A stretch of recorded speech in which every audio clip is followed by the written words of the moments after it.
마가복음 11장 12절에서 14절까지 읽도록 하겠습니다.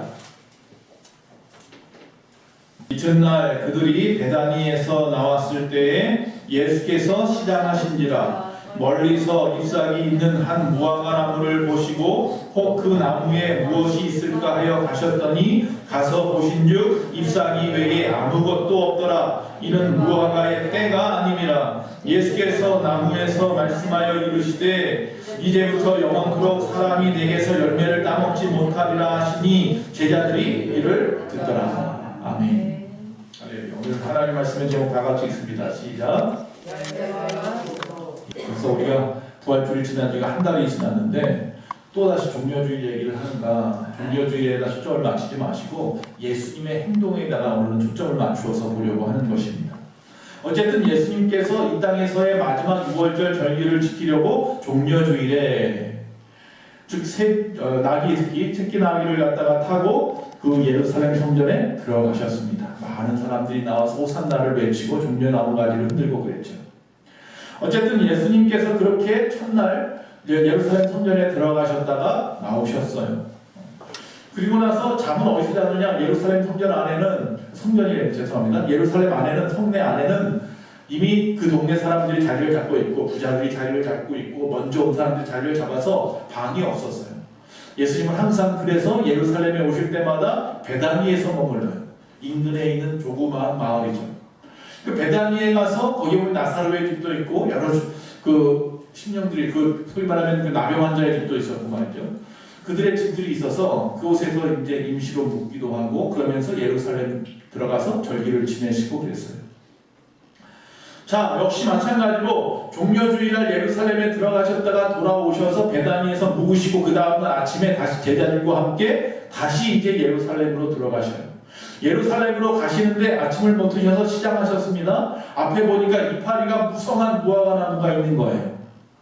그러니까 이파리가 무성하다는 이야기는 열매가 있겠구나 싶었던 거죠. 그래서 그곳에 가서 무화과 나무에서 열매를 아무리 찾아도 하나도 열매가 없네요. 근데 거기에 보면 분명하게 이야기하기를 아직 무화과 나무 열매의 때가 아니다라고 이야기를 하고 있어요. 그러면 예수님이 지금 잘못하신 거네요. 아직 때도 아닌데 열매를 찾다니요. 그런데 여러분 생각할 것은 예수님께서 그리고 나서 그 열매를 맺지 못하는 나무에게 어떻게 하십니까? 저주하세요. 축복하신 게 아니에요. 축복해서 다음부터는 열매가 주렁주렁 열릴지어다 이렇게 축복하지 아니하고 열매가 없으니 말라 죽게 하는 그런 저주를 하셨고 그 다음날 다시 보니까 정말로 그 무화과 나무가 말라 죽어버렸어요. 왜 예수님께서 아직 때도 아닌 무화과 나무를 향하여 저주하셨을까요? 때가 아닌데 어떻게 해요? 이파리는 가득하단 말이죠. 즉 여기서 말하는 이 무화과 나무는 어떤 형식주의에 빠져있는 유대인들, 특별히 그 당시에 종교 지도자들의 외식하는 모습을 이야기하는 거예요. 즉 겉에 나타나는 모습을 보면은 정말로 뭐 위대한 기독교인, 위대한 크리스천, 위대한 하나님의 백성, 하나님의 종인 것 같은데 막상 아무리 그것을 헤집고 봐도 그 안에 뭐가 없어요? 열매가 없어요. 위대한 아주 유명한 목사님인 줄 알았더니 열매가 없네. 아주 큰 정말로 장로님이나 권사님쯤 되는 줄 알았더니 보니까 열매가 없네. 그가 겉에 드러나는 모든 행동들 그런 어떤 상황들을 보면 정말 많은 열매를 맺었을 것 같은데 열매가 하나도 없네. 전부 다 위선이고 전부 다 외식이고 회칠한 무덤과 같아서 그는 하나님이 다 썩어버렸는데 여기 분명히 이 무화과의 때가 아니다라고 말하고 있는 이 때라는 말에는 이 크로노스란 말이 있고 카이로스란 말이 있다고 하죠. 크로노스라고 하는 말은 우리가 째깍째깍하는 우리가 보는 1분 1초가 크로노스고 이 카이로스는 그 시간에다가 의미를 부여하는 거죠. 원래의 뜻은 기회에 대한 의미인데 그래서 하나님의 시간, 하나님이 개입하시면 똑같은 시간도 그 시간에 의미가 생기잖아요. 여러분 우리가 지금 몇십 년을 살아오셨는데 살아온 시간 한 시간마다 다 기억나십니까? 그렇지 않죠. 그 중에서 힘들었고 어려웠던 시간들 또 좋고 행복했던 시간들만 기억이 나죠. 그 시간은 무슨 시간인가요? 카이로스의 시간이에요. 나에게 60평생, 70평생 가장 의미 있었던 부분들인 거죠. 추억이라고 말하는 시간들인 거죠. 바로 여기서 말하는 무화과의 때가 아니다라고 하는 말씀의 이 때는 뭐냐면 하나님의 때가 아니에요. 하나님의 개입한 것이 아니라는 거예요. 누구에게나 이 카이로스의 시간은 공평하게 주어져 있지만 그 시간의 의미를 부여하면 모든 시간들과 다른 시간이 되어버리는데 우리가 이 땅에서 하나님이 주신 그 기회의 시간, 의미 있는 시간으로 만들어가지 못하고 그냥 흘려버린 시간이었다는 거죠. 여러분과 저의 시간들 속에 보면 흘려버린 시간이 더 많습니까? 의미 있는 시간이 더 많습니까? 흘려버린 시간이 더 많이 있죠. 분명히 생각해야 됩니다. 하나님 앞에 나는 흘려버리는 시간의 존재, 크로노스 같은 시간만 가지고 사는 사람인지 아니면 의미 있는 모습으로 드러나는 시간, 그 모습이 나에게 있는지. 그래서 여기서 무화과의 때가 아니라는 이야기는 겉으로는 이파리가 무성해서 열매가 나야 하는 것이 옳으나 아직 거기서 말하는 때가 두 가지가 다 포함되는 거죠. 시기적으로는 아니야. 그런데 너가 무화과 이파리를 가지고 있으니 열매를 맺어야 하는 것도 맞아야 하는 거죠. 즉 지금 너에게는 의미 있는 시간이 의미 있는 시간, 즉 열매를 맺는 시간이어야 하는데 그 시간을 갖다가 흘려버렸다. 열매 없이 그 시간을 보내버렸다. 그런 이야기를 지금 하고 계시는 거예요. 여러분 우리가 이 땅에 살아가는데도 마찬가지입니다. 이제 여기서 지금 하나님께서 예수님께서 이 유대인을 통해서 이제 더 이상 역사하지 않겠다는 이야기를 하고 계시는 겁니다. 무화과 나무를 저주하시고 말라 비틀어지게 만드시고 다른 것으로 다른 나무로 다른 열매를 이라고 말씀하시는 거죠. 즉 유대인들이 그렇게 기회를 주었는데도 그 기회를 의미 있는 시간으로 부여잡지 못함으로 말미암아 열매를 맺을 수 있는 기회를 수없이 놓쳐버렸어요. 그래서 그리스 신화에 나와 있는 이 카이로스라고 하는 신은 제우스의 막내 아들인데 그 신의 특징은 발이에요. 발이 앞으로는 길게 되어 있는데 뒤는 그냥 절벽같이 되어 있어서 내 앞에 있을 땐 잡기가 좋지만 하고 한순간 놓쳐버리면 다시는 잡을 수 없는 기회의 시간을 이야기하죠. 그래서 그런 시간을 갖다 지금 말하는 거예요. 유대인들은 이미 그 기회를 놓쳐버렸고 예수님의 십자가에 못 박는 순간 완전히 끝나버린 인생이 되는 거예요. 자, 그래서 이제부터는 새로운 때, 바로 저와 여러분의 때, 할렐루야. 즉 예수의 복음으로 문을 여는 새 시대를 우리에게 주시겠다는 이야기인 거예요. 존버연의 철로역정에 보면 해설자가 이 크리스천에게 이야기를 합니다. 이곳은 어느 곳이냐? 여기 새로운 큰 마을이 나오는데 거기에 정원이 하나 있어요. 그래서 그 정원에 가만히 보니까 나무가 하나 있는데 그 나무가 이파리는 많은데 앞에 말한 이 무화과 나무처럼 그 안은 썩어 문드러져 있었어요. 그래서 그 해설자가 이야기를 합니다. 이 나무는 즉 입으로는 하나님을 위한다지만 실제로는 그분을 위해서 아무것도 하지 않은 사람을 상징하는 겁니다라는 거예요. 그러니까 입으로는 정말로 뭐 엄청나게 하나님을 잘 섬기는 것 같이 하는데 그 안은 이미 다 썩어봐져 버리고 아무것도 할 수 없는 능력을 상실한 존재.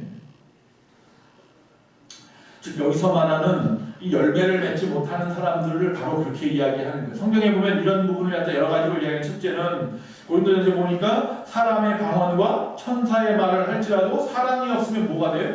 물리는 꽹과리라.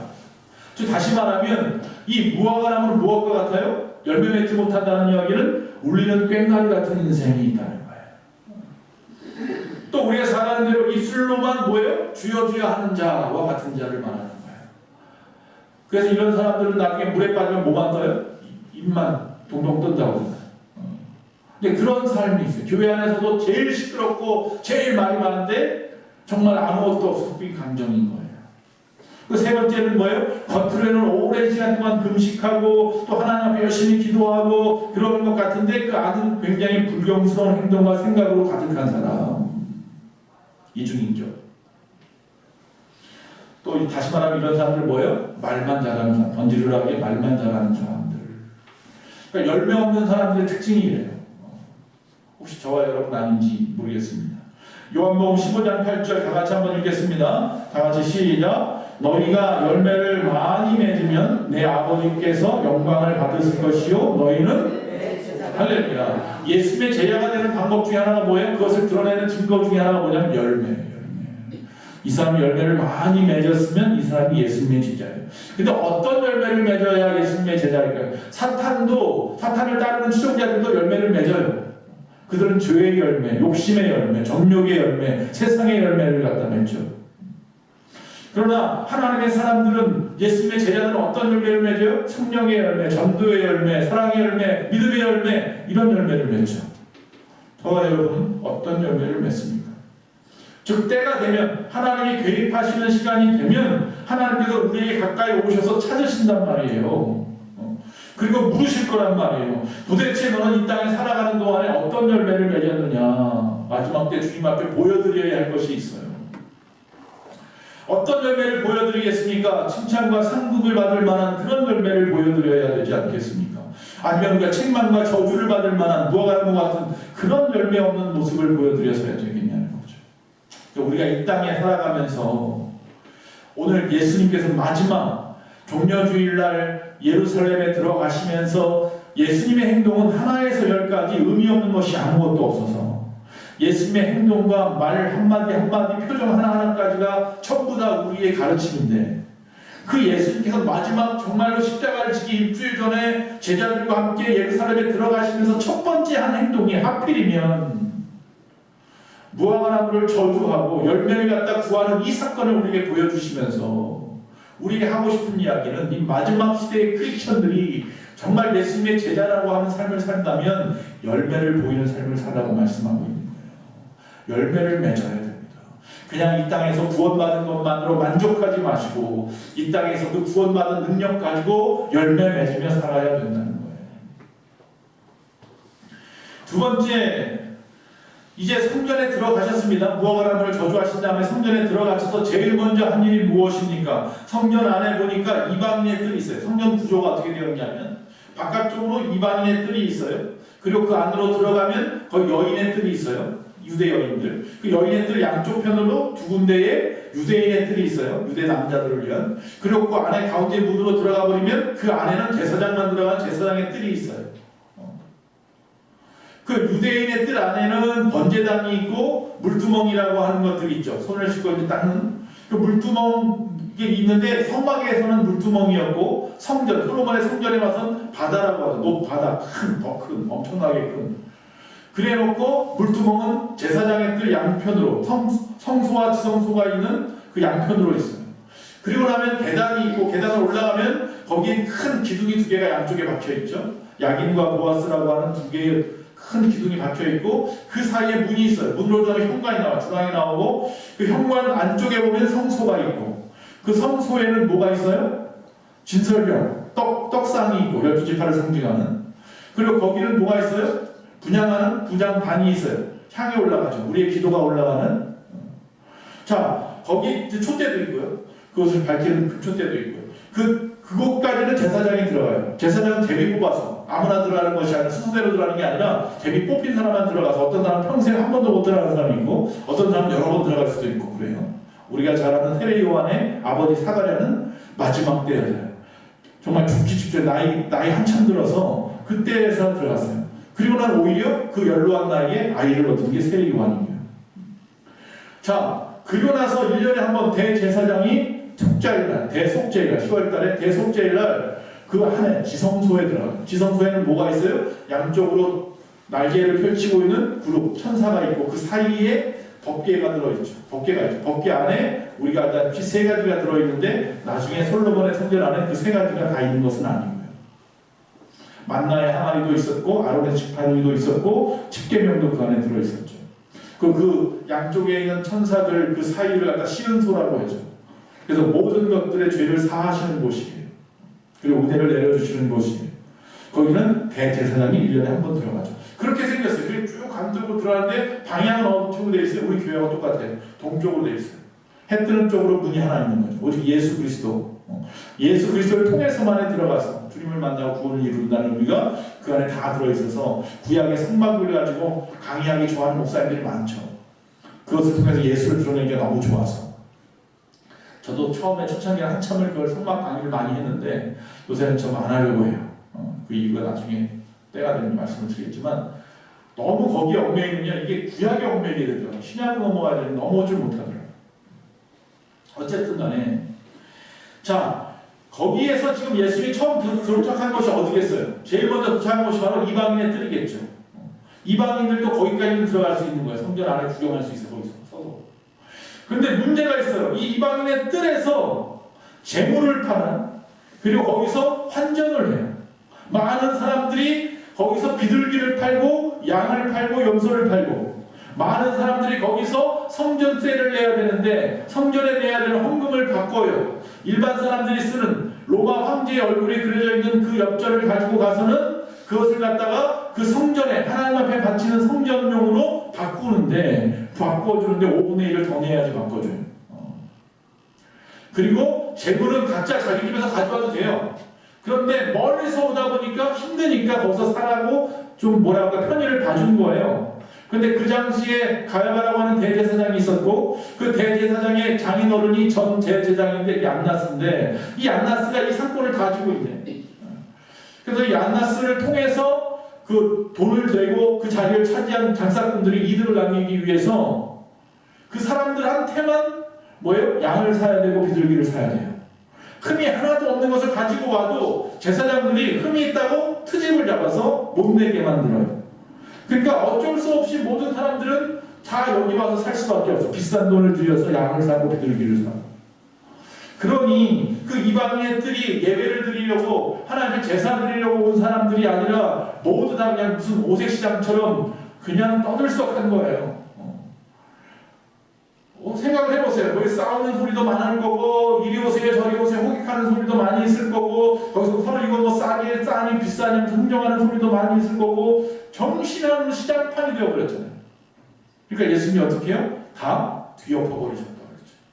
그리고 뭐라고 말씀했어요? 이것은 만민이 기도하는 집인데, 여기서 지금 무슨 소리가 나가야 되는 곳이에요? 기도 소리가 나가야 되는데 무슨 소리만 나요? 강도의 소굴을 만들어가지고 싸우는 소리, 흥정하는 소리, 호객하는 소리, 이런 소리로 가득 세워놓는 거예요. 여러분 기억하십시오. 교회는 뭐하는 소리로 가득해야 돼요? 기도하는 소리로 가득해야 됩니다. 주의 말씀으로 가득해야 되고 찬양하는 소리로 가득해야지. 교회에서 자기 이권, 자기 유익을 위하여 자기를 드러내기 위해서 싸우고 다투고 그것은 아니되는 줄로 믿습니다. 자, 예수님께서 이렇게 모든 걸 다 엎어버리고 쫓아내버리십니다. 우리 주님은 메시아로서 성전에 대한 자신의 권위를 지금 행사하고 있는 거예요. 성전은 하나님의 집이잖아요. 나는 누구예요? 하나님의 아들이잖아요, 예수님. 자신의 권위로 마치 그런 거죠. 뭐 이조시대, 조선시대 때 왕궁에 왕이 거하는 곳이 아주 소란스러우니까 그 왕자가 나가가지고 무엇하느냐 하면서 다 엎어버리는 것과 같은 거죠. 그런 권위를 행한 거예요. 에스겔서에 보면 이스라엘이 바벨론의 포로로 잡혀갔죠. 에스겔도 마찬가지죠. 3차에 걸쳐서 이스라엘이 바벨론의 포로로 잡혀가게 되었습니다. 그리고 나서 그 이유가 무엇인지에 대해서 에스겔서가 이야기하고 있는 거예요. 여러 가지 환상을 통해서 하나님이 뭘 원하시는지를 이야기해요. 그래서 거기 보면 하나님이 누구신가를 알리기 위해서 하나님이 말씀하셨다라고 하는 표현이 모두 몇 번 나와요? 64번이나 나와요. 64번이나 나와요. 그러니까 하나님이 지금 계속 말씀을 해요.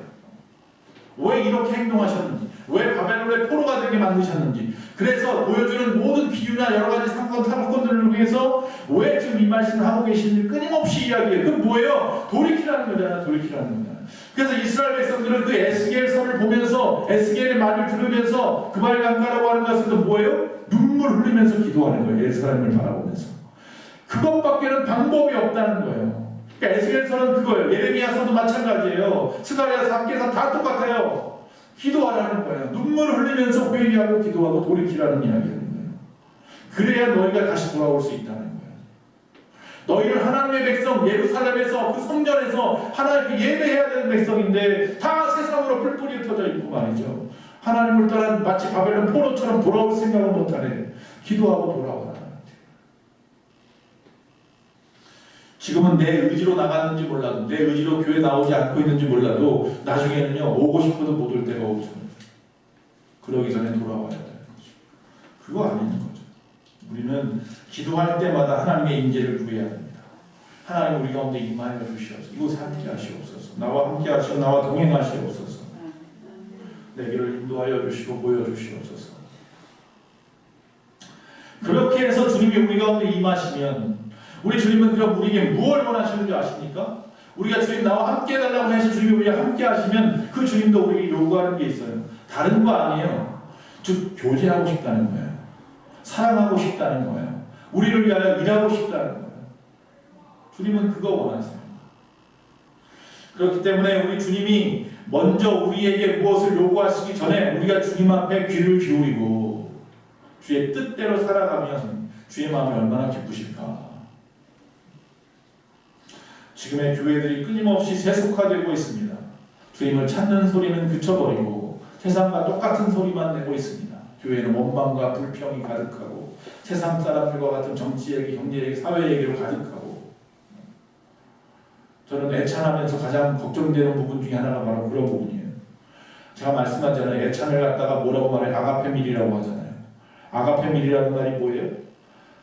하나님의 조건 없는 사랑, 그 사랑의 실천이거든요. 주님이 우리를 위하여 십자가에서 물과 피를 다 흘려주신 것 같이 너희도 그렇게 하라고 해서 우리가 잘하는 대로 마가다락방 해서 예수님이 우리에게 친히 보여주시면서 이건 내 떡이고 살이라, 이것은 내 피고 이것은 포도주라 말씀하셨던 그것을 나누는 거잖아요. 초대교회 이후로는 모든 예배 때마다 뭐를 성찬을 했단 말이죠. 그리고 떡을 뗐잖아요. 서로 순전하게 서로 구제하고 나눠주고 말이죠. 그러니까 아가페밀이라는 거예요. 애찬은 그런 사랑의 교제의 시간인 거거든요. 근데 그 시간에 그것만 했으면 좋겠어요. 애찬하면서. 거기서 남의 험담하고 불평하고 뭐하고 그런 거 하지 말고 사랑하고 이해하고 용서하고 북돋아주고 할렐루야. 서로의 신앙을 위해서 기도해주고 거기서. 그런 자리가 만들어졌으면 좋겠어요. 그런데 세상 것으로 자꾸 떠들어간다는 꼴이 어처구니 없는 거예요. 우리 하나님이 정말 보면 어이가 없네 그럴 것 같아요. 교회를 향하여. 지금 이 시대의 교회를 향하여. 코로나가 지나가고 나서 교회가 어떻게 되느냐 굉장히 중요한, 지금 아직 절대절명의 사이에 있어요. 목회자들이 그것 가지고 기도해요. 다시 예전처럼 회복되느냐 아니면 그냥 이대로 계속 가느냐, 세속화되어지고 모이기를 패하고 어떻게 갈지 몰라. 둘 중에 하나겠죠. 이전보다 더욱더 빨리 나아가서 하나님 앞에 더 영광 돌리고 더 열심히 모이는 그런 기회로 삼을 것이냐, 아니면 아유 뭐 코로나 때도 다 집에서 예배드리고 뭐 다 그랬었는데 뭐 또 뿔뿔이 터져버리고 개인 신앙으로 나아갈 거냐. 이미 맛을 봤잖아요. 저부터 시작해서 새벽 예배도 없어봤고 저녁 예배도 없어봤고 기도회도 없어보고 애찬도 안 해보고 교회 행사도 안 해보고 편하단 말이죠. 편해졌어요. 몸이. 그 몸을 다시 단련시켜야 돼요. 나도 모르게 느슨해져서 영적인 비만이 되어버린, 우리가 다시 한번 하나님의 훈련해서 나태한 것, 게으른 것들을 쏙 빼버려야 될 줄로 믿습니다. 그 중에 하나가 뭐냐면 기도예요. 기도가 없으면 열매도 맺지 못해요. 기도가 하나님으로서 내가 받는 영향의 공급 줄기인데 이거 없으면 어떻게 해?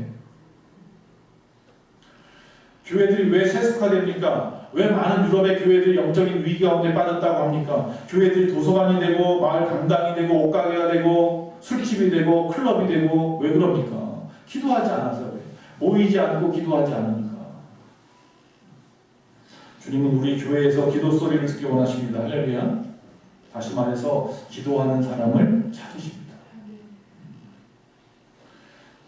결론적으로 우리 안에 더 이상 속빈 감정이 아닌 주님이 찾으시는 성령의 열매가 가득하기 원하고, 우리 교회가 세상의 소리와 또한 세상의 모습으로 그렇게 되어지지 않냐고 새롭게 정화되어서 하나님을 찾는 소리, 찬양하는 소리, 하나님의 말씀이 선포되는 소리가 가득한, 여러분의 기도 소리가 가득한 아름다운 교회가 되기를 간절히